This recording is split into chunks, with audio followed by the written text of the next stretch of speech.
ఎన్ని సంవత్సరాలు అని తెలియదు కానీ దానికి మనం ఫలాలు ఎంతవరకు మనం ఫలిస్తున్నామండి. అందుని బట్టి మనం ఫలిస్తే దేవునికి మహిమ, మనం ఫలిస్తే దేవునికి సంతోషము, మనం ఫలిస్తే దేవునికి ఆనందం. ఎన్ని సంవత్సరాల నుంచి దేవుని యొక్క మందిరానికి వస్తున్నాం తెలియదు కానీ దేవుడు నిన్ను పాపం యొక్క దాసత్వం నుంచి విడిపించి స్వతంత్రంగా చేసి నీకు రక్షణ మారవలసి ఇచ్చి దేవుని యొక్క మందిర ఆవరణంలో అనగా ఆయన శరీరంలో ఏం చేశాడు? నేను నాటాడు. నాటిన తర్వాత ఏం చేయాలి? నువ్వు చేసాలి, ఎదగాలి. నాటిన తర్వాత చెట్టుగా వస్తుంది, చెట్టు ఆకు వస్తుంది, ఆకు ద్వారా ఫలాలు వస్తాయి. కాబట్టి ఉదయకాశంలో ఈరోజు మనము ఈ యొక్క స్పెషల్ మీటింగ్ సందర్భంగా మన యొక్క టాపిక్ ఏమిటంటే యోహాను సువార్త 15:8 ఆధారం చేసుకొని ఈరోజు మనము దినమంతట్లో మనం ధ్యానిస్తాం. కాబట్టి మొట్టమొదటిగా ఈరోజు ఫస్ట్ భాగము మనము దేనిలో ఫలించకుండా ఏది మనకు అడ్డొస్తుంది, ఇది మన అంశం. తర్వాత రెండవ భాగము ఎలా ఫలించాలి. మూడవదిగా మధ్యాహ్నం చూసుకుందాం, ఒక వ్యక్తిని ఆధారం చేసుకొని ఫలభరితమైన జీవితం జీవించినటువంటి ఒక వ్యక్తిని మీకు మధ్యాహ్నం మీకు పరిచయం చేస్తాం. కాబట్టి ఈ యొక్క మధ్యాహ్న సభలో విశ్వాసముగా దినాలు గడిచే కొద్దీ దేవుడు నీ నుంచి నా నుంచి ఏమి కోరుకుంటాడంటే ఫలాలు, మారు మనసు తగినటువంటి ఫలాలు. మధ్య సువార్త అంటే దేవుడు ఒక సందర్భంలో ఆయన ఆకలికొని మధ్య సువార్త చదవండి 21వ అధ్యాయము 19 21:19 మధ్య సువార్త 21:19.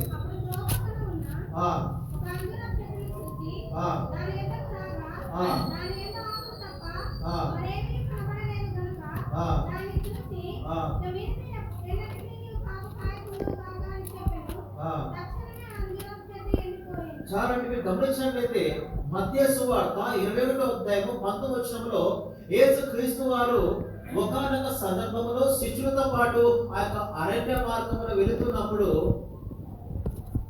ఆయనకు ఎంతో ఏం వేసింది? ఆకలి వేసిందండి. యేసు క్రీస్తు వారు అప్పుడు శరీరధారిగా ఉన్నాడు. మనలాగా ఆయన కూడా ఆకలి వేస్తుంది, మనలాగా ఆయన కూడా దప్పిక వేస్తుంది. కాబట్టి ఒకానొక సందర్భంలో ఒక అరణ్య ప్రాంతంలో శిష్యులతో కలిసి యేసుక్రీస్తు వారు వెళుతూ ఉంటే భయంకరమైనటువంటి ఆకలి వేసిందండి. ఇప్పుడు ఆకలి వేస్తున్నప్పుడు ఆ యొక్క అరణ్య ప్రాంతంలో ఏదైనా తన ఆకలిని తీర్చినటువంటి ఏదైనా ఒక వస్తువు కానీ, ఒక కాయ కానీ, ఒక పండు కానీ దొరుకుతుందేమని అలా చూశాడండి. తన ఆకలిని తీర్చినటువంటి చెట్టు కానీ, ఫలాలు కానీ ఏమైనా ఉన్నాయో అని చూస్తున్నప్పుడు ఒక చెట్టు కనపడింది. ఏం చెట్టు అది? అంజూరపు చెట్టు అంట. అంజూరపు చెట్టు చూస్తున్నప్పుడు చక్కగా ఉంది. ఇప్పుడు వెంటనే దేవునికి ఎప్పుడైతే ఆ చెట్టును చూశాడో సంతోషం కలిగింది. అయ్యో, నా ఆకలిని ఈ యొక్క అంజూరపు చెట్టుకు కొన్ని ఫలాలు ఉంటాయి కాబట్టి తీసుకొని నా ఆకలిని తీర్చుకుంటా ఒక ఆశ కలిగి ఉన్నాడు. వెళ్ళాడు, చూస్తే అంజూరపు చెట్టు దగ్గర వెళ్తే ఏముంది? దాంట్లో ఆకులు తప్ప ఏమున్నాయి? ఫలాలు లేవు.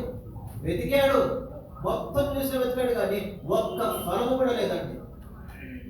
దేవుని ఏముంది? చెట్టు మాత్రం చక్కగా ఎదిగిందండి. యేసుక్రీస్తు వరకు చెట్టు, యేసుక్రీస్తు వరకు ఆకలి తీర్చే విధానంలో అది అలా చూపించగలిగింది. వెళ్ళాడు, చూశాడు, ఆకులు తప్ప ఏముంది? ఫలాలు. చూడడానికి చెట్టు బాగా ఎదిగిందండి, పచ్చగా ఉంది, ఆకులాకలతో నిండిపోయింది. కానీ ఏం చేసింది? ఏం ప్రయోజనం అండి? చెట్టు ఎదిగింది, ఆకులు ఉన్నాయి, కానీ దేవుని యొక్క ఆశను, దేవుని యొక్క ఆకలిని అంజూరపు చెట్టు తీర్చలేకపోయిందండి. ఈనాడు విశ్వాసులు పేరుకు మాత్రం విశ్వాసులు చెప్పుకుంటాం. మేము ఎప్పుడో సహవాసంలో ఉన్నామండి, మేము దేవుని యొక్క మందిరంకి వెళ్తున్నాం, మేము రక్షించబడ్డామని చెప్పుకుంటున్నాం. కానీ ఎంతవరకు జీవితంలో భక్తికరమైనటువంటి జీవితం మనం జీవిస్తున్నాం? ఏ విధంగా అయితే అంజూరపు చెట్టు ఆకుల ద్వారా ఏ విధంగా అయితే అందంగా కనపడిందో మనం కూడా ఈరోజు అలాగే పైకి బాగున్నాం, పైకి మాత్రం భక్తి పరులము, పైకి మాత్రమే క్రైస్తవులము, పైకి మాత్రం విశ్వాసం చెప్పుకుంటాం. కానీ మన జీవితంలో దేవుడు చూస్తున్నప్పుడు ఫలాలు లేవండి. పైకి మాత్రమే అంజూరపు చెట్టు పచ్చగా ఉందండి, ఆకులాకులుగా ఉంది, అందంగా ఉంది. ఈనాడు క్రైస్తవుడు కూడా అలాగే వస్తున్న దినాలు గడిచే కొద్ది పెరుగుతుంది చెట్టు బాగా పెరుగుతుంది, కానీ ఆకులు లేవండి. మన జీవితంలో ఒక రైతు కానీ లేదంటే మీ ఇంట్లో ఒక ఏదైనా ఒక చెట్టు వేసుకున్నప్పుడు, ఆ చెట్టు నాటినప్పుడు ఒక నెల తర్వాత 2 నెలల తర్వాత దానికి ఆకులు రావడము, ఫలాలు రావడం చూస్తామండి. లేదంటే చెట్టు నాటినటువంటి దినం నుంచి నెల 2 నెలల వరకు అది పెరగకపోతే ఏమవుతుందండి, అదే స్థాయిలో ఉంటే ఏమవుతుందంటే మనకు కోపం వస్తుందండి. ఏం చేస్తామంటే ఆ చెట్టు మనం పెరుగు పాడేస్తాం. సంవత్సరం వేస్ట్, అసలు నీళ్లు వేస్ట్, ఎరువు వేస్ట్, అన్ని వేస్ట్. అసలుకి చెట్టు మాత్రం పెరగడంలా 2 నెలలు అయిపోయింది, 3 నెలలు అయిపోయింది. ఏం చేస్తామంటే దాన్ని మనము తీసుకునేస్తాము. అందులో బట్టి దేవుడు ఏమంటే యేసుక్రీస్తు వారు మత్తయి సువార్తలో ఆ యొక్క యోహాను గారు అంటారు, శాస్త్రులు పరిచయాలు మీరు బాగా ఉన్నారయ్యా, మీరు చక్కగా సున్నపోయినప్పుడు సమాధులాగా చక్కగా మీరు ఉన్నారు, బోధిస్తున్నారు, కానీ మారు మనసు తగినటువంటి ఫలాలు మీ జీవితంలో లేవు. ఇక రాత్రి యొక్క మధ్యాహ్న సమయంలో మన జీవితంలో ఒక విశ్వాసిగా దేవుణ్ణి సంతోషపరిచే విధానంలో మనం ఉండాలంటే ఆయన కొరకు మనము ఫలాలు ఫలించే వారిగా ఉండాలి. మీరు బహుగా ఫలించడం వలన నా తండ్రి మహిమపరచబడి. మరి రోమపత్రిక 7వ అధ్యాయం 4వ వచనం చదవండి. రోమపత్రిక 7:4. రోమ 7:4.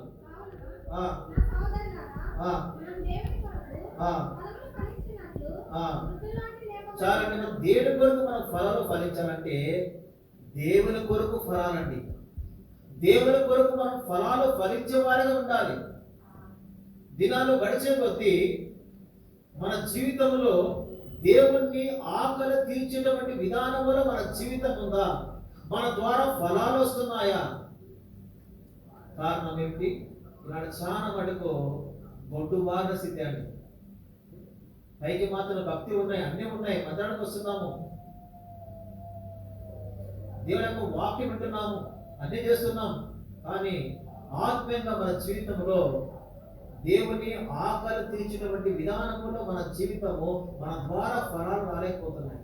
అందుని బట్టి ఈ యొక్క మధ్యాహ్న సమయంలో ఒక చిన్న ఉపమానాన్ని మీకు జ్ఞాపకం చేస్తాను. లూకా సువార్త రండి. లూకా సువార్త 13వ అధ్యాయం.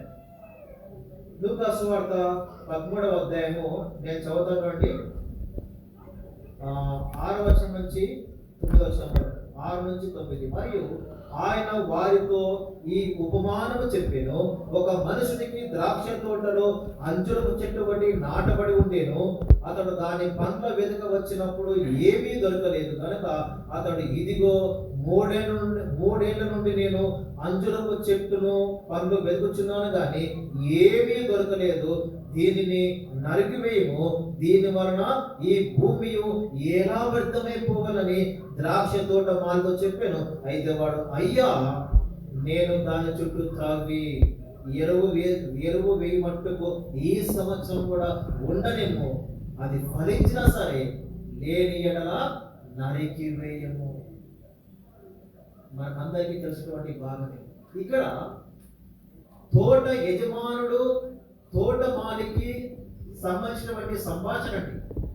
తోట యజమానుడు ఏమంటే తోట యజమానుడు ఒక తోటను అప్పగించాడు. ఆ తోటలో ఏం చేశాడు? కొన్ని చెట్లు వేశాడు. దానిలో అంజూరపు చెట్టు వేశాడు.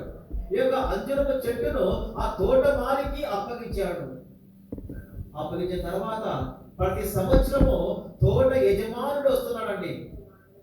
వచ్చినప్పుడు ఆ తోట మాలితో అంటున్నాడు, ఏమయ్యా, సంవత్సరం అంతా కష్టపడ్డావే, సంవత్సరం అంతా కాపు కాస్తున్నావే, సంవత్సరం అంతా నిద్రాహారం తినకుండా నేను ఎన్నోసార్లు ఆ యొక్క తోట పని కొరకు, ఈ చెట్ల కొరకు ఎంతో ప్రయాసపడుతున్నావే, ఏదైనా ఫలాలు వచ్చాయా అన్నప్పుడు ఏముంది? అంజూరపు చెట్టు నుంచి ఏం రాలేదు, ఫలాలు రాలేదండి. ఆ తోటలో అంజూరపు చెట్టు ఉంది, అంజూరపు చెట్లు ఉన్నాయి, కానీ సంవత్సరము గడిచిపోయింది. తోట యజమానుడు అన్ని విధాలుగా దానికి ఏదైతే ఫలించడానికి ఏదైతే అవసరం ఉందో నీరు కానీ ఎరువు కానీ సంవత్సరం బట్టి అన్ని కూడా దానికి వేసాడు కానీ సంవత్సరం తర్వాత ఆ యొక్క ఏముంది ఫలాలు రావాలండి, పెరిగింది. తోట యజమానుడు ప్రతి సంవత్సరం వస్తున్నాడు అంటున్నాడు, ఎందుకయ్యా అసలు ఇంత కష్టపడుతున్నావు కదా, ఫలాలు లేవు, నరికిపాడే ఎందుకు భూమి వేస్ట్, సంవత్సరం అంతా నీ ప్రయాసం వేస్ట్, దానికి సంబంధించిన డబ్బులు వేస్ట్, సమయం వేస్ట్, ఎందుకు ప్రయాసపడతావు, నరికివేయి అన్నప్పుడు ప్రతి సంవత్సరము చెట్టు పెరుగుతుందే కానీ యజమానుడు వచ్చినప్పుడు యజమానుడు సంతోషించే విధానంలో అక్కడ అది లేదండి, పెరగడం లేదు. కాబట్టి ఈ యొక్క మధ్యాహ్న సమయంలో తోట మాలంటున్నాడు, అయ్యా ఒక అవకాశం ఇస్తా, మరీ కష్టపడతా, మరీ ఎరువు వేస్తా, మరి రాళ్ళు తవ్వుతా, మరి నేను సంవత్సరం అంతా మరి కష్టపడతా. కాబట్టి తోట మాలేటువంటి ఈ రెండు విధాలుగా మనకు ఏమర్థమవుతుందంటే తోట యజమానుడు యేసు మన దేవునికి సాదృశ్యం. తోట మాలి ఎవరికి సాదృశ్యం అంటే యేసుక్రీస్తు వారికి సాదృశ్యము. ఈ యొక్క పొలము ఈ తోట దేనికి సాదృశ్యం అంటే సంఘములకు సాదృశ్యము. ఈ యొక్క అంజూరపు చెట్లు ఇవే ఉన్నాయి, ఇది విశ్వాసకు సంబంధించినటువంటి విషయం. ఈ తోటలో దేవుడు నిన్ను రక్షించాడు, దేవుడు నిన్ను ఏర్పాటు చేసుకున్నాడు, దేవుడు నిన్ను స్వతంత్రం చేసి సంఘములో తోటలో ఆయన నాటిన తర్వాత ఏం చేయాలండి, ఎదగాలండి, నువ్వు ఎదగాలి, ఫలించాలి, పండు రావాలి. తోటమాలి ఆ దేవునితో విజ్ఞాపన చేస్తున్నాడు, తండ్రితో ఆ కుమారుడు అనగా తోటమాలి యేసుక్రీస్తు వారు ఏం చేస్తున్నాడు, విజ్ఞాపన చేస్తున్నాడు. కాబట్టి తోటమాలి ఈ యొక్క తోట పట్ల, సంఘమైనటువంటి తోట పట్ల, అంజూరపు చెట్ల అంజూరపు చెట్లు పట్ల, సంఘం పట్ల కొన్ని బాధ్యతలు తీసుకున్నాడండి. ఒక 4 బాధ్యతలు తీసుకున్నాడు. ఆ 4 బాధ్యతలు ఏమిటో అంటే తన బాధ్యత అంటే ఫలించాలి, తన ఆశ కంటే ఫలించాలి. కాబట్టి ఇక తోట మారేటువంటి యేసుక్రీస్తు వారు కొన్ని ఆ తోట గురించి, ఆ తోట పట్ల 4 విధాలైనటువంటి శ్రద్ధ కలిగిన వాడు అంటున్నాడు. రండి మొట్టమొదటిగా చదవండి లూకా సువార్త 13వ అధ్యాయము 7వ వచనం. కాబట్టి మొట్టమొదటిగా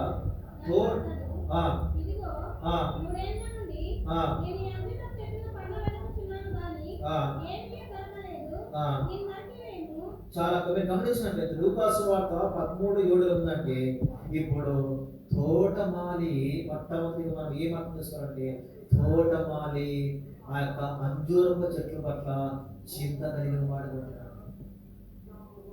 చింత కలిగిన, అయ్యో సంవత్సరం అంతా నేను వేచుకున్నా కదా, సంవత్సరం అంతా నేను దానికి ఎరువు వేశాను కదా, నీళ్లు పోసాను, నేను నిద్రపోకుండా కూడా దానికి ఎంతగానో అన్ని విధాలుగా సహాయం చేస్తూ వచ్చాను కదా, ఎందుకు పెరగలేదు, ఎందుకు ఫలాలు రాలేకపోతున్నాయని ఈ యొక్క తోటమాలి అనేటువంటి యేసుక్రీస్తు వారు నీ గురించి నా గురించి ఏమి కలిగి ఉన్నాడు, చింత కలిగి ఉన్నాడు.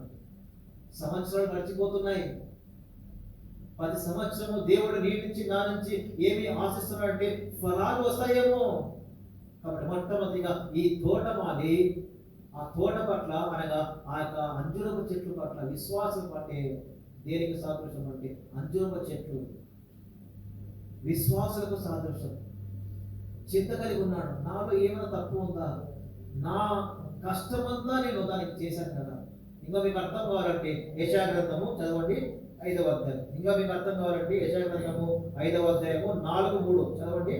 యెషయా గ్రంథము 5వ అధ్యాయము 4:3 అక్కడ కొంచెం మీకు క్లియర్గా అర్థమవుతుంది. యెషయా గ్రంథము 5వ అధ్యాయము నేను చదువుతానండి 4:3 ఏంటంటే, నేను నా ద్రాక్ష తోటకు చేసిన దానికంటే మరేమి దానికి నేను చేయగలను, అది ద్రాక్ష పండ్లు కాయవల నేను కనిపెట్టినప్పుడు అది కారు ద్రాక్షలు కాయటకు కారణమేమి. బాధపడుతున్నానండి, అయ్యో నేను నా ద్రాక్ష తోటకు చేసిన దానికంటే మరేమి చేయగలను, అది ద్రాక్ష పండు కాయుని నేను కనిపెట్టినప్పుడు అది కారు ద్రాక్షలు కాస్తుంది.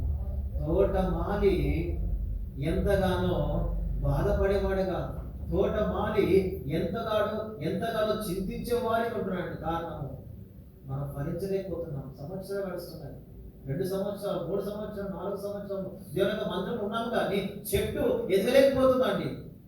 ఎన్నో విధాలుగా వాక్యము విస్తారంగా మనకు ప్రకటిస్తున్నప్పుడు, ఆత్మీయటువంటి ఆహారం మనం తిన్నప్పుడు, మన సంఘంలో దేవుడు మనం నాటినప్పుడు ఆత్మీయంగా మనము ఏం చేయాలి? ఎదగాలండి. కానీ సంవత్సరాలు గడిచే కొద్దీ ఎక్కడ వేసినటువంటి విత్తనము, ఎక్కడ దేవుడు నాటాడు అక్కడే ఉంటున్నామండి. ముందుకు రాలేకపోతున్నాం, ఎదగలేకపోతున్నాము. అందుని బట్టి పేతురు పత్రికలో దేవుడు నీ గురించి నా గురించి ఏం చేస్తున్నాడు? చింతిస్తున్నాడు అంట. మొదటి పేతురు పత్రిక 5వ అధ్యాయము చదవండి, 7వ వచనం. మొదటి పేతురు పత్రిక 5వ అధ్యాయము 7వ వచనం.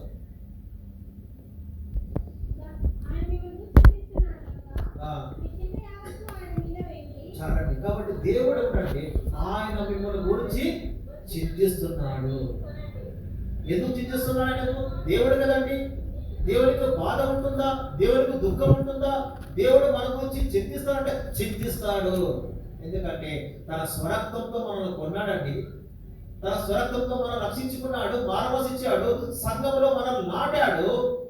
ఈ నాటిన తర్వాత నువ్వు సంవత్సరాలు గడిచే కొద్దీ నువ్వు ఫలించకుండగా, ఎదగకుండగా నువ్వు అక్కడే ఉన్నావు, మొద్దుబారుతున్నావు, కానీ ఫలాలు అనేది రాలేకపోతున్నాయని ఆ యొక్క తోట మారినటువంటి యేసుక్రీస్తు వారు నీ గురించి ప్రతిరోజు, ప్రతి గంట, ప్రతి నిమిషము ఆయన కన్నీళ్లు కారుస్తున్నాడండి, చింతిస్తున్నాడు. అయ్యో, ఎందుకు నా బిడ్డలు ఆత్మీయంగా ఎదగలేకపోతున్నారు కదా, వాళ్ళకి అన్ని ఇచ్చాను కదా, సమృద్ధిగా సేవకులు ఇచ్చాను, వాక్యాలు ఇచ్చాను, ఎన్నో విధాలైనటువంటి స్పెషల్ మీటింగ్ ద్వారా ఎన్నో విధాల వాక్యమును, ఆత్మీయటువంటి వాక్యమును అందిస్తున్నప్పటికీ నా బిడ్డలు ఎందుకు ఆత్మీయంగా ఎదగలేకపోతున్నారు? ఎందుకు ఫలాలు రాలేకపోతున్నాయి? దేవుడు నీ గురించి, నా గురించి చింతించేవాడు ఉన్నాడు, చింతపడుతున్నాడు, బాధపడుతున్నాడు. బైబిల్ గ్రంథంలో మీరు గమనించినట్లయితే ఆ మొదటి సమూయేలు గ్రంథం 16వ అధ్యాయంలో ఒక వ్యక్తి సమూయేలు తప్పిపోయినప్పుడు, సమూయేలు దేవుడి నుంచి దూరం అవుతున్నప్పుడు అతని గురించి ఒక వ్యక్తి బాధపడుతున్నాడు, ఒక వ్యక్తి చింతిస్తున్నాడు. ఎవరి వ్యక్తి? సమూయేలు. మొదటి సమూయేలు గ్రంథం 16వ అధ్యాయంలో అతను ఎన్నో సంవత్సరాల నుంచి సమూయేలు గురించి చింతిస్తున్నాడు, బాధపడుతున్నాడు. అప్పుడు యేసుక్రీస్తు దేవుడు అంటాడు, ఓ సమూయేలా, ఎంతవరకు నువ్వు చింతిస్తున్నావు అతని గురించి వదిలేసేయి. అయ్యా, లేదయ్యా, సౌలు అభిషేకించమన్నవాడయ్యా, అతను ప్రారంభంలో ఎంతో ఎంతగా నీకు ఇష్టమైన విధానంలో జీవించాడు. అటువంటి వ్యక్తి నీ నుంచి దూరం అవుతుంటే బాధ వస్తుందయ్యా. సమూయేలుకు ఎంతో బాధ కలిగింది. అయ్యో, ఒకప్పుడు దేవుడి చేత అభిషేకించమన్నవాడు, దేవుడిని వెంబడించేవాడు, దేవుని యొక్క ఆత్మను పొందేటువంటి సౌలు ఇప్పుడు ఏమైనాడు? లోకములో ఏమైంది? అభిత్వాత్మకు పట్టిన వాడిగా, దేవుని చేత విసర్జింపబడిన వాడిగా వచ్చాడు. తన గురించి బాధపడేవాడుగా, తన గురించి చింతించేవాడు ఉన్నాడు.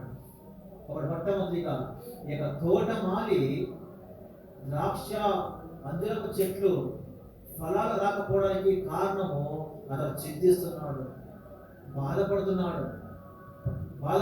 కాబట్టి ఈ యొక్క మధ్యాహ్నంలో తోటమాలి మొట్టమొదటిగా ఆయన చింతించేవాడిగా ఉంటున్నాడు. కారణం ఫలాలు రాలేకపోతున్నాయి కాబట్టి ప్రతిరోజు, ప్రతి నిమిషం నీ గురించి బాధపడేవాడిగా, చింతించేవాడిగా ఉంటున్నాడు. ఇది మొట్టమొదటి. రెండవదిగా లూకా సువార్త 13వ అధ్యాయం 8వ వచనం. రెండవదిగా తోటమాలి నీ పట్ల ఏమి కలిగి ఉన్నాడు? 13:8.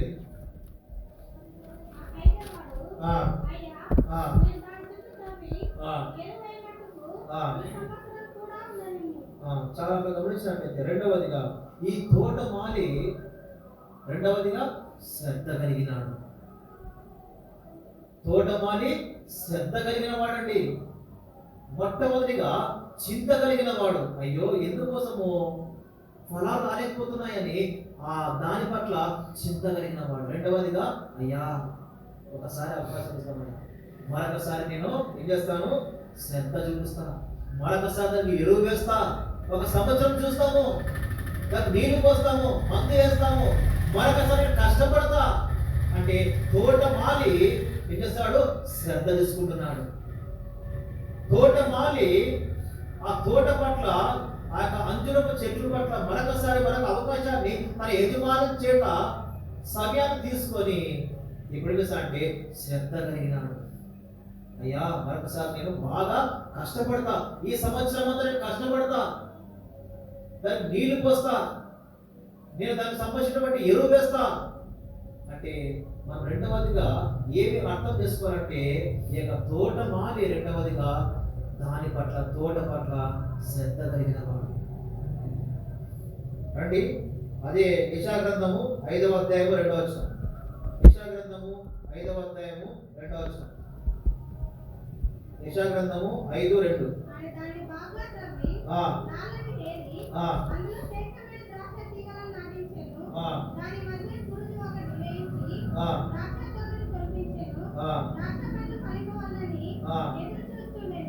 చాలా గమనించినట్లయితే ఏముంది? అయినను ఆయన దాన్ని బాగా త్రవ్వి రాళ్ళను ఏరి అందులో శ్రేష్టమైనటువంటి ద్రాక్ష తీగలను నాటించెను. కాబట్టి ఎప్పుడైతే తోటమాలి శ్రద్ధ కలిగి ఇప్పుడు ఏం చేశాడు? ఆ తోటను మరొకసారి దున్నిస్తున్నాడు, మరొకసారి దానికి ఉన్నటువంటి ఏదైనా ఉంటే కలుపు కానీ ఏదైనా ఉంటే దాన్ని తీసేస్తున్నాడు, రాళ్ళు ఏరేస్తున్నాడు, గడ్డి గిడ్డ ఏమన్నా తీసేస్తున్నాడు, చక్కగా పాలు వేస్తున్నాడు, నీళ్లు పోస్తున్నాడు, ఎరువు వేస్తున్నాడు, అన్ని విధాలుగా కష్టపడుతున్నాడండి. కారణము ఈ తోటమాలి శ్రద్ధ తీసుకుంటున్నాడు. శ్రద్ధ తీసుకొని దాని పట్ల ఎంతగానో దానికి ఏం కావాలో అన్ని కూడా ఈ తోటమాలి దానికి చేస్తున్నాడు. ఈనాడు విశ్వాసంగా దేవుడు నీ పట్ల, నా పట్ల శ్రద్ధ కలిగిన వాడు. కాబట్టి కొన్నిసార్లు మనం ఫలించాలని ఈ తోటమాలి ఏం చేస్తాడంటే ఆ రాళ్లను, ఆ పనికిరానటువంటి తీగలను ఏ విధంగా ఏర్పరుస్తున్నాడు. యోహాను సువార్త 15:2లో కూడా ఏముంది? యోహాను సువార్త 15:8లో 15:2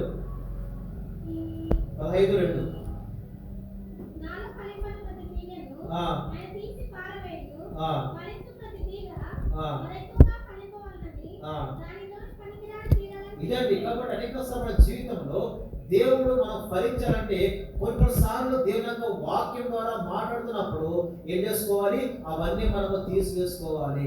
కొన్నిసార్లు ఆయన మనం తీసివేసుకోవడానికి వాక్యం చేత మనతో మాట్లాడతాడు, హెచ్చరిస్తాడు. మనం ఫలించాలంటే మనలో ఉన్నటువంటి పనికిరానటువంటి విషయాలు, తీగలు అవి తీసివేసుకోవాలండి. ఒక చెట్టు బాగా పెరగాలంటే కింద ఏముండకూడదు? మనం దాన్ని గడ్డి కానీ మొత్తం రాళ్ళు గిల్లి ఏమి లేకుండా ఏం చేసుకోవాలి? క్లీన్గా ఉండాలి. పనికిరానటువంటి ఏదైనా కూడా ఉంటే దాన్ని తీసివేసుకోవాలి.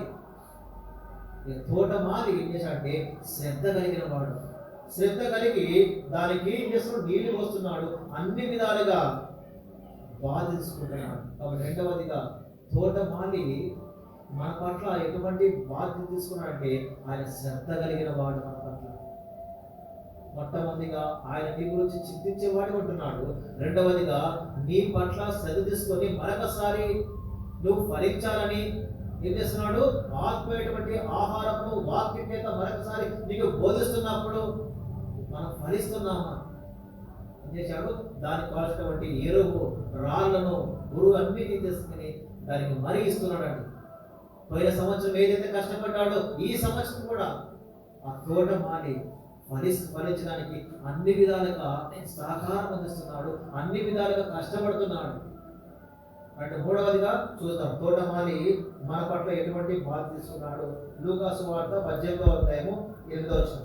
లూకా సువార్త 13:8.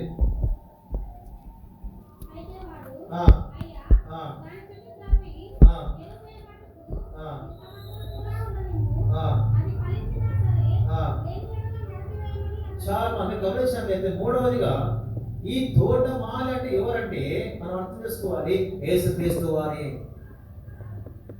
తోటమాలి గురించి మనం చెప్తున్నప్పుడు యేసుక్రీస్తు వారి మనము ఆ తోటమాలికి మనము సాదృశ్యంగా చేసుకోవాలి. తోటమాలి మొట్టమొదటిగా అంజూరపు చెట్ల పట్ల మరి చింత కలిగిన వాడు ఉంటున్నాడు. రెండవదిగా అంజురపు చెట్ల పట్ల శ్రద్ధ కలిగిన వాడు ఉంటున్నాడు. మూడవదిగా అంజురపు చెట్ల పట్ల ఏం చేసినాడు? అవకాశం ఇస్తున్నాడు. మూడవదిగా తోటమాలి, అయ్యా ఒక సంవత్సరం చూసాం, ఒక సంవత్సరం అవకాశం ఇవ్వండి, ఆ సంవత్సరము ఒక అవకాశం ఇస్తాము, లేదంటే అది ఫలించినా సరే, లేకపోతే దాన్ని నరకు వేస్తాం. కాబట్టి ఈ యొక్క అంజూరపు చెట్టు ఫలించడానికి, ఎదగడానికి యజమాని యొద్ద నుంచి ఒక సంవత్సరము అవకాశం ఇస్తున్నాడు. ఆ చెట్టుకు అవకాశం ఇస్తున్నాడు. మన జీవితంలో ఎన్నోసార్లు అవకాశం ఇస్తున్నప్పుడు ఫలిస్తుందేమో. సంవత్సరం గడిచేపోతే, ఒక సంవత్సరం అయింది, 2 సంవత్సరాలు అయింది, 3 సంవత్సరాలు అయింది, దేవుడి యొక్క మందిరానికి వస్తున్నాము కానీ ఫలాలు అనేది రాలేకపోతున్నాయి. దేవుడు మనం చూస్తున్నప్పుడు యేసుక్రీస్తు వారి అంటున్నాడు, అయ్యా నువ్వు నీ యొక్క సరుకు నుంచి వారిని కొన్నావు, సంఘంలో నాటావు, కానీ పలానా బిడ్డ, పలానా విశ్వాసి దేవుడి యొక్క మందిరానికి వస్తున్నాడు కానీ వారు ఫలించలేకపోతున్నారు. ఎందుకు వేస్ట్గా వారిని తీసుకోవడం అంటే, అయ్యా వద్దయ్యా ఒక అవకాశం ఇస్తాం. కాబట్టి తోటమాలి అయినటువంటి యేసుక్రీస్తు వారు, ఆ తోటమాలి ఏ విధంగా అయితే అంజూరపు చెట్లకు ఒకసారి ఒక సంవత్సరము చూస్తాం, అలాగే దేవుడు మనలో కూడా ప్రతి సంవత్సరం మనకు అవకాశం ఇస్తున్నాడు. ప్రతి సంవత్సరం 2000 అయిపోయింది, 2001, 2, 3, 4, 5, 2020 సంవత్సరాలు కూడా దేవుడు నీకు అవకాశం ఇస్తున్నాడు. ఈరోజు మనం బతుకున్నామంటే మన జ్ఞానం కాదు, ఈరోజు మనం బతుకున్నామంటే మన భక్తి కాదు, ఈరోజు మనం బతుకున్నామంటే దేవుడు మనకు ఎందుకోసం మనము ఈరోజు మనం బతుకున్నాము, దేవుడు మనకు అవకాశం ఇస్తున్నాడు.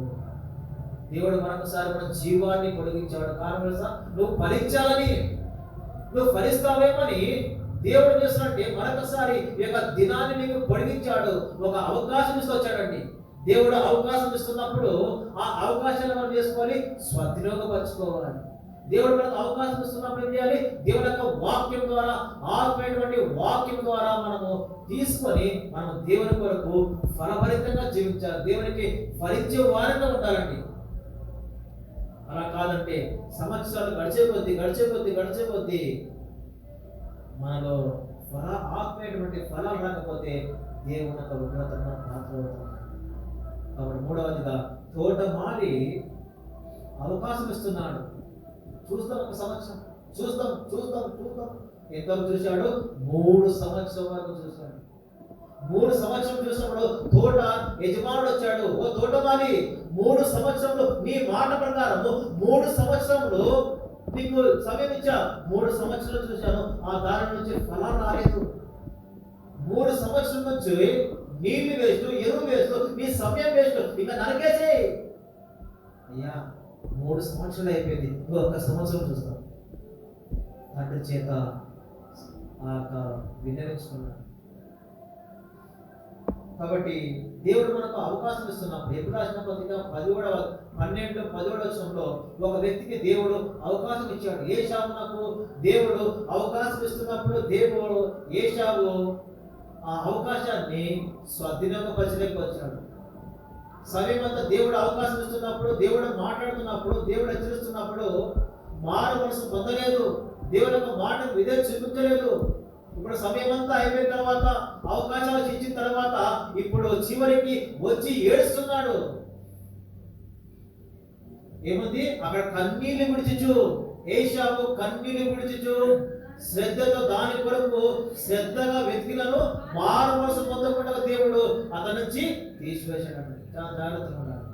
నువ్వు ఫలించడానికి దేవుడు నీకు అవకాశం ఇస్తున్నప్పుడు నువ్వు ఫలించాలండి, లేదంటే దేవుడు నిన్ను వదిలేస్తాడు.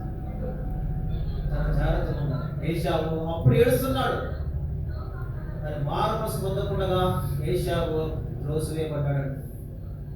యూదా, దేవుడు ఎన్నోసార్లు యూదాకు అవకాశం తీసుకొచ్చాడు, మారతాడేమో, తప్పుడు దిద్దుకుంటాడేమో, వస్తాడేమో అని దేవుడు యూదాకు ఎన్నో అవకాశం ఇచ్చాడు. ఒక రోజు వచ్చింది, దేవుడు యూదాను వదిలేశాడు. నువ్వు ఫలించడానికి దేవుడు ఎన్నో విధాలుగా దేవుడికి అవకాశం ఇస్తున్నాడు, వాక్యంతో మాట్లాడుతుంటాడు. సర్దిద్దుకో, దిద్దుకో, లోబడు. ఎన్నో విధాలుగా నువ్వు ఫలించడానికి ఎన్నో విధాలుగా దేవుని యొక్క సేవకుల ద్వారా మాటల ద్వారా మాట్లాడుతున్నప్పుడు ఆ మాటలు మన జీవితంలో మార్పు సువార్త ఉంది. ఎవడైనాను ఈ వాక్యము వింటే ఫలిస్తాడు. కాబట్టి మరి ఈ యొక్క మూడవదిగా మన జీవితంలో తోటమాలి ఆ తోటలో ఉన్నటువంటి ఆ యొక్క అంజూరపు చెట్టుకు ఒక అవకాశం ఇస్తున్నాడు. కాబట్టి నాలుగవదిగా చూసుకుందాం. చివరిగా మన నాలుగవదిగా లూకా సువార్త 13వ అధ్యాయము 8వ వచనం. లూకా సువార్త 13:8.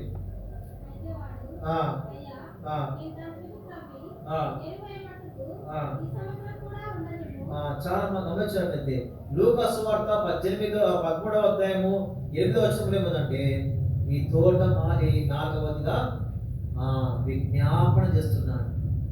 అనగా యేసుక్రీస్తు వారు తోటమాలి అంటే యేసుక్రీస్తు వారి నువ్వు ఫలించాలని దేవుడు ఎన్నోసార్లు ఆయన గొడ్డలి ఎన్నోసార్లు నువ్వు ఫలించలేకపోతున్నావు కాబట్టి ఎన్నోసార్లు దేవుని యొక్క కోపము దేవుని యొక్క ఉగ్రత నీ మీద ఉన్నప్పుడు ఆ తోటమాలి అనేటువంటి యేసుక్రీస్తు వారు నీ పక్షమున నా పక్షాన విజ్ఞాపన చేస్తున్నాడు. అయ్యా వద్దయ్యా, వద్దు వద్దు, నీ కోపాన్ని తగ్గించుకో, చూస్తాం అంటే తోటమాలినటువంటి యేసుక్రీస్తు వారు నీ పక్షమున నా పక్షమున విజ్ఞాపన చేస్తున్నాడు. హెబ్రీ పత్రిక 7వ అధ్యాయము 25వ వచనం. హెబ్రీ 7:25. హెబ్రీ 7:25. హెబ్రీ 7:25.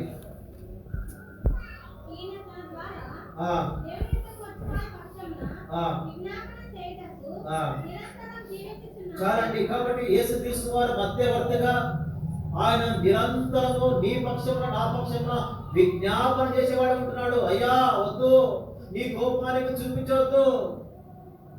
ఏం చేస్తున్నాడు? మనకు అడ్డుగా ఆయన ఉంటున్నాడు. మనకు అడ్డుగా ఉండి మన పక్షమున నీ పక్షమున విజ్ఞాపన చేస్తున్నాడు. ఫలిస్తుంది. కొద్దిగా అవకాశం ఇస్తాం. నిన్ను గురించి విజ్ఞాపన చేస్తున్నాడు. నీ కొరకు విజ్ఞాపన చేస్తున్నాడు. నీ కొరకు మొరపెడుతున్నాడు. నీ కొరకు ప్రార్థిస్తున్నాడు. తండ్రి యొక్క దేవుడు యేసుక్రీస్తు వారు విజ్ఞాపనకర్తగా ఉంటున్నాడండి. 4 విషయాలు మనం చూసుకుంటూ వచ్చాము. కాబట్టి అందులో బట్టి ఈ యొక్క తోటమాలి అనగా యేసుక్రీస్తు వారు ఏం చేశాడు? నిన్ను గురించి చింత కలిగిన వాడు, నీ పట్ల శ్రద్ధ కలిగిన వాడు, అలాగే నీకు అవకాశం ఇస్తున్నాడు.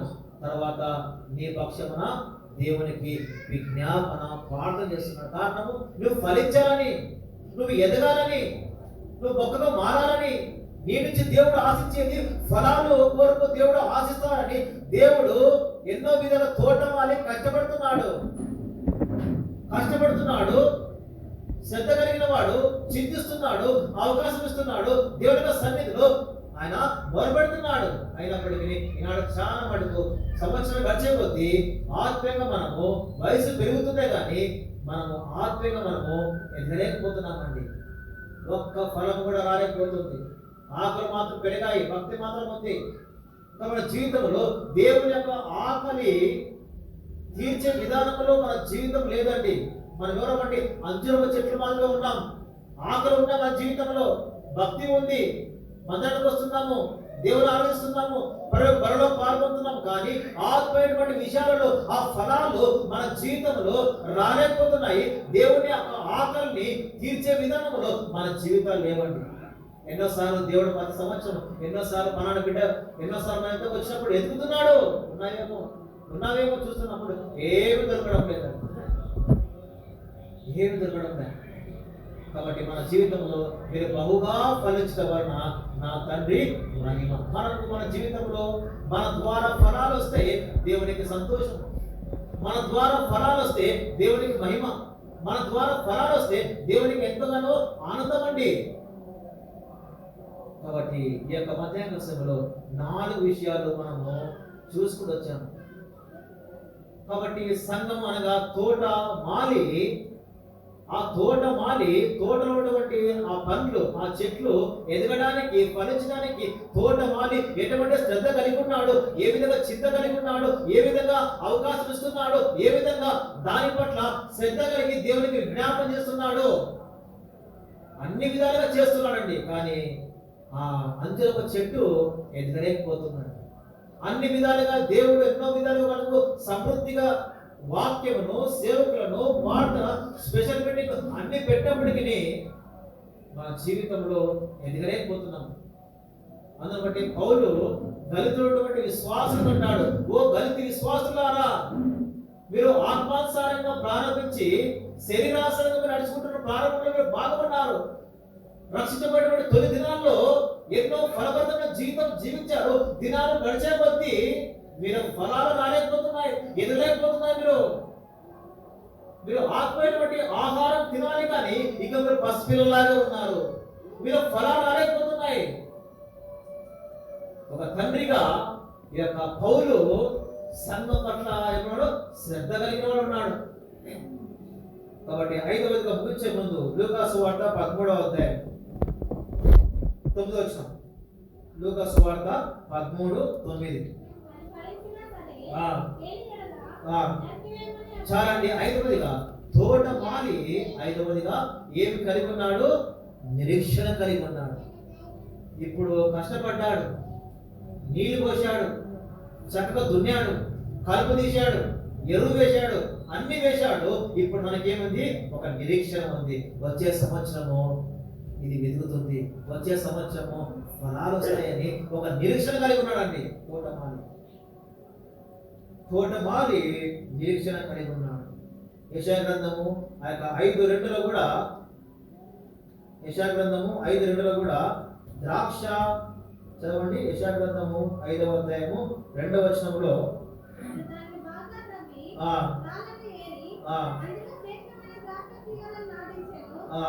ద్రాక్ష పండ్లు ఫలించవలని ఎదురు చూచుండెను. కాబట్టి బాగా కష్టపడిన తర్వాత ఇక్కడేముంది, ద్రాక్ష పండ్లు ఫలింపవలని ఎదురు చూస్తున్నాడు తోటమాలి. కాబట్టి ఈ యొక్క 5 విషయాలు తోటమాలి అయినటువంటి యేసుక్రీస్తు వారు నీ పట్ల ఈ యొక్క 5 విషయాల పట్ల ఎంతగానో బాధ్యత కలిగిన వాడి ఉంటున్నాడు. కారణం యేసుక్రీస్తు వారి యొక్క రక్తం చేత నిన్ను నన్ను కొన్నాడు, విమోచించాడు. పాపం యొక్క దాసత్వం నుంచి విడిపించి మనకు ఏం చేశాడు, విడుదలిచ్చాడు, స్వతంత్రం ఇచ్చాడు, మనం రక్షించుకున్నాడు, రక్షణ ఇచ్చాడు, మార్గదర్శించాడు. సంఘములో అనగా ఆయన శరీరంలో మనం ఇప్పుడు నాటాడు. అంటే మన దూరం అంటే నాటడం అంటే మనము ఒక విత్తనము. ఆయన శరీరంలో దేవుడు నిన్ను సంఘములో అనగా ఆ తోట మాలి ఏం చేశాడు, ఆ తోటలో ఏ విధంగా అయితే దాంట్లో నాటాడు, అలాగే దేవుడు నిన్నను కూడా సంఘమైనటువంటి తోటలో నాటాడు. తోటమాలి ఎవరండి, యేసుక్రీస్తు వారి. యేసుక్రీస్తు వారు తోటమాలిగా తండ్రి చేత ఏం చేశాడు, అయ్యా శ్రద్ధ కలిగిన వాడు. మొట్టమొదటి. రెండవదిగా నీ పట్ల మొట్టమొదటిగా చింత కలిగిన వాడు, రెండవదిగా శ్రద్ధ కలిగిన వాడు, మూడవదిగా అవకాశం ఇస్తున్నటువంటి తోటమాలి, నాలుగవదిగా నీ పక్షమున నా పక్షమున విజ్ఞాపన చేస్తున్నాడు, ఐదవదిగా చివరిగా ఒక నిరీక్షణ కలిగి ఉన్నాడు. బాగా కష్టపడ్డా, వచ్చే సంవత్సరము ద్రాక్ష పండ్లు వస్తాయి, ఫలాలు వస్తాయని ఎదురు చూస్తున్నాడు, నిరీక్షిస్తున్నాడండి. కాబట్టి ఇవన్నీ చేసిన తర్వాత కూడా నీవు ఫలించకపోతే 3 నష్టములు ఉన్నాయి. కాబట్టి ఒక మధ్యాహ్న సమయంలో ఒక విశ్వాసిగా దేవుడు నీకు అవకాశం ఇస్తున్నప్పుడు, దేవుడు హెచ్చరిస్తున్నప్పుడు నువ్వు ఫలిస్తే పర్వాలేదు, లేదంటే ఫలించకపోతే ఏం జరుగుతుందన్నా, ఒక విశ్వాసిగా నీ నా జీవితంలో ఫలించకపోతే 3 నష్టములు ఉన్నాయి. రండి మత్తయి సువార్త 3వ అధ్యాయము చదవండి 10వ వచనం. దాని నష్టము ఏ విధంగా ఉందో ఇక్కడ రాయబడింది. మత్తయి సువార్త 3వ అధ్యాయము 10వ వచనం. 3:10.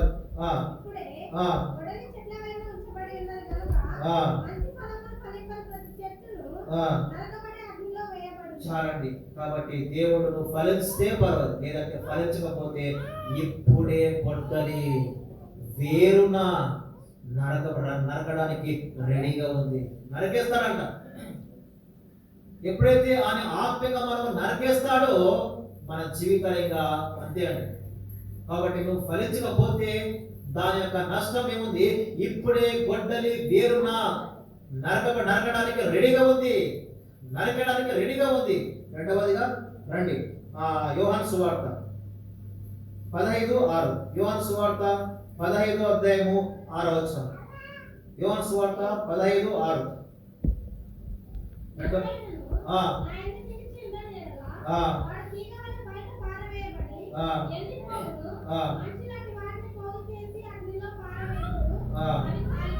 అదండి. కాబట్టి రెండవదిగా నువ్వు ఫలించకపోతే బయట పారవేయబడతావు, చాలా జాగ్రత్తగా ఉండాలి. తర్వాత నరకబడతావు, రెండవదిగా అగ్నిలో వేయబడతావు, మూడవదిగా బయట పారవేయబడతావు. దేవుని నుంచి నువ్వు దూరం అవుతావు.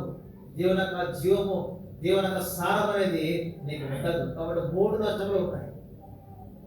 నరకబడతావు, అగ్నిలో వేయబడతావు, దేవుని నుంచి నువ్వు పూర్తిగా బయట పారవేయబడతావు.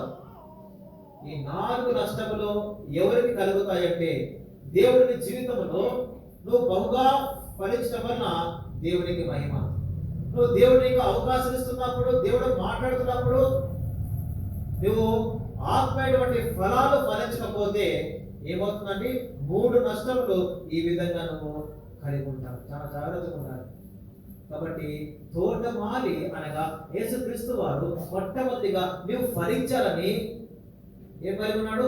శ్రద్ధ కలిగి ఉన్నాడు, చింతిస్తున్నాడు, అవకాశం ఇస్తున్నాడు, దేవుడితో విజ్ఞాపనం చేస్తున్నాడు. 4వదిగా ఒక నిరీక్షణ కలిగి ఉన్నాడు. తన మొత్తం అంతా కాచడండి. యేసుక్రీస్తు వారు తన స్వరక్తం ఇచ్చి సంఘాన్ని కొన్నాడు. అన్ని విధాలుగా ఆయన శరీరంలో మనం చేర్చిన తర్వాత, నాటిన తర్వాత ఎన్నో విధాలుగా ఆత్మైనటువంటి ఆహారమును అందిస్తున్నాడు.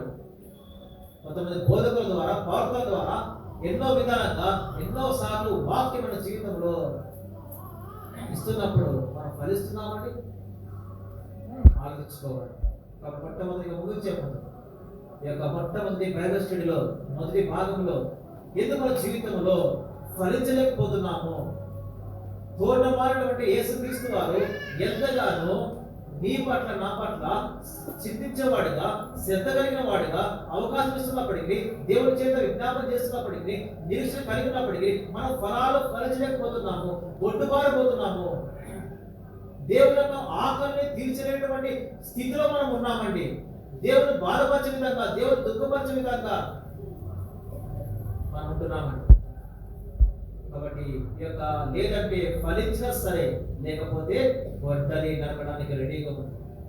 తర్వాత ఏమవుతావు? అగ్నిలో వేయబడతావు, తర్వాత పారవేయబడతావు. 3 నష్టంలో ఉన్నాయి. కాబట్టి గురించి మొట్టమొదటి మనం ఇది మన స్థితి. ఫలించినా సరే మనం ఒక తీర్మానం చేసుకున్నాం.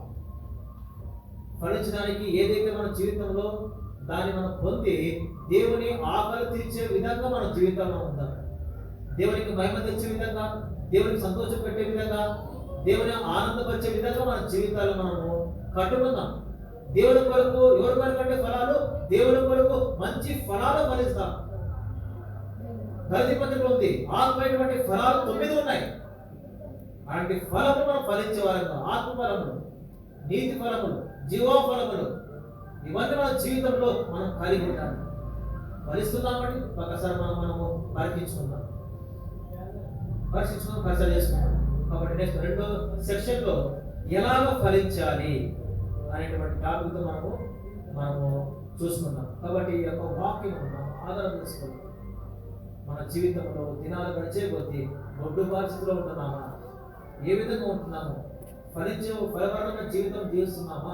దేవుని ఆకలి తీర్చే విధంగా మన జీవితాలు ఉన్నాయా? దేవుని సంతోషం పెట్టే విధంగా మన జీవితాలు ఉన్నాయా? చూసుకున్నామండి, సరి చేసుకున్నాం. కాబట్టి ఆయన కృప దేవుడు తెచ్చుకుందాం.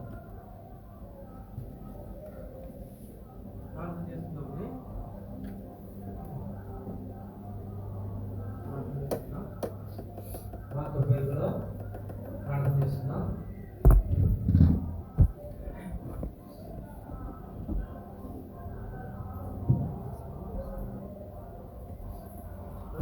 ప్రేమికుల తండ్రి యేసుక్రీస్తు వారి పరిశుద్ధమైన ఘనమైన పూజనీయమైన నామం బట్టి మీకు స్తోత్రం చెల్లిస్తూ ఉన్నాం. ప్రభా, ఈ దినం లోకం అంతటా కూడా మరి భారతదేశంలో భారతదేశ ప్రజలకు మీరు అనుగ్రహించినటువంటి స్వాతంత్రం బట్టి ఆ స్వాతంత్ర వేడుకల్లో ప్రజలందరూ మనకి తిరుగుతుండగా ప్రభావం మాకైతే మీరు ఆత్మీయ స్వాతంత్రం అనుగ్రహించారు. పాపం నుంచి, శాపం నుంచి మోచించి, లోకం నుంచి, మిగతా నరక నుంచి, అపవాదిక బంధకాల నుంచి మోచించి, యేసుక్రీస్తునందు మమ్మలను దేవ స్వతంత్రులుగా చేసి మీ రాజ్యవాసులుగా చేసుకున్నందుకు మీకు స్తోత్రం చెల్లిస్తున్నాం. అట్లా ప్రభా యేసుక్రీస్తునందు స్వతంత్రులుగా మమ్మల్ని చేసిన దేవా, ఈ దేవుని సన్నిధి చేరి వచ్చి దేవా మీ వాక్యం అంటే మీరు అనుగ్రహించినటువంటి సమయం బట్టి స్తోత్రం చెల్లిస్తున్నాం. ప్రార్థన బట్టి ఎఫ్రాతా సంఘంలో ఉన్నటువంటి ప్రతి ఒక్క కుటుంబాన్ని విశ్వాసం బట్టి స్తోత్రములు, మీ సేవకుడు అరుణులను బట్టి వందనం చెల్లిస్తున్నాం. ఈ ఉదయకాలంలో మీ దాసులు మరిపవా కిరణాన్ని మీరు నిలబెట్టి వాడుకున్నందుకు స్తోత్రములు. ప్రభా మీరు బహుగా ఫలించడం వల్ల నా తండ్రి మహిమపరచబడినటువంటి దేవ మాటను బట్టి మీకు స్తోత్రములు. నేను ఫలించాలని కోరుతూ ఉన్నారు, అయితే నేను ఫలించలేకపోవడానికి కారణాలను మీరు మాతో మాట్లాడుతూ వచ్చారు. నేను బట్టి దేవ నీవు మాకు తోడు మాలివుగా ఉండి మా గురించి చింతిస్తున్నటువంటి వాడవుగా, మా గురించి శ్రద్ధ కలిగినటువంటి వాడవుగా, మాకు మరలా తరుణం సమయం అనుగ్రహించినటువంటి వాడవుగా, మా నిమిత్తం తండ్రి దేవుని జ్ఞాపకం చేర్చినటువంటి వాడవుగా, దేవ మాకు నిరీక్షణ ఇస్తున్నటువంటి దేవుడుగా నువ్వు మాతో మాట్లాడుతూ వచ్చినందుకు వందనం చెల్లిస్తూ ఉన్నాను. ప్రేమ తండ్రి, మరి మేము ఫలించాలని, బహుగా ఫలించాలని, మీకు మహిమకరమైన జీవితం మేము జీవించాలని మీరు కోరుతున్నారు కనుక ప్రభా, ఇంకా ఎవరైతే ప్రభా ఫలించేటువంటి అనుభవంలోకి రాలేదో అటు వారితో మీరు మాట్లాడండి, దర్శించమని ప్రార్థిస్తున్నాం. ఫలించకపోతే మరి ప్రభా నరికి వేయబడతాం, అయితే ప్రభా పారవేయబడతాం, అగ్నిలో వేయబడతామని మూడు విషయాలు మాట్లాడుతూ వచ్చారు. వాటి అనుభవంలో మేము లేకుండానట్లు దేవా, ఎవరైతే ఇంకా ఫలించినటువంటి అనుభవంలోకి రాలేదో, రక్షణ యొక్క అనుభవంలోకి రాలేదో అటు వారు మారు మనసుతో ఫలం ఫలించి మీ కొరకు బహుగా ఫలించేటువంటి ఆత్మీయమైన అనుభవంలోకి రాగట్టుకు దేవ మనందరూ దర్శించమని ప్రార్థిస్తూ ఉన్నాం. ఇతపైన వాక్యం నిలకడ ఫలింపచేయము, విన వారి హృదయాల్లో మీ కార్యం జరిగించమని ప్రార్థిస్తున్నాం. దేవా, ఇంతవరకు సహాయం చేస్తూ తెలుస్తోండు ముందున సమయాన్ని మీ హస్తాలకు అప్పగించుకోవచ్చు వందనం చెల్లిస్తూ యేసుక్రీస్తు వారి పరిశుద్ధ నామమున స్తుతించి ప్రార్థిస్తున్నాము తండ్రి. ఆమేన్.